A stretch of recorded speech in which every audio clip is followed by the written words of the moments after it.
উনি জেল খাটলেও উনি ইন্টারভিউ নিবে শেখ হাসিনার, জীবনে কোনোদিন তাকে ফ্যাসিস্ট শেখ হাসিনা বলেনি। সবসময় মাননীয় প্রধানমন্ত্রী বলেছে।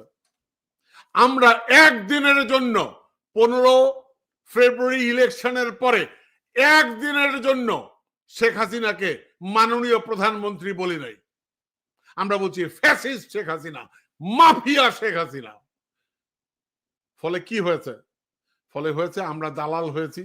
অনেকে আমাদেরকে ইন্ডিয়ার দালাল বলে, অনেকে এটার দালাল ওটার দালাল, কত কিছু।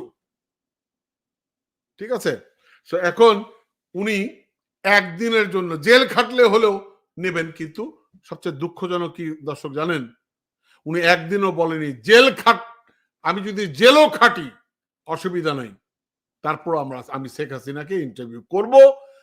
এই কি বলে ফ্যাসিস্ট শেখ হাসিনা, তাকে ফ্যাসিস্ট বলবো।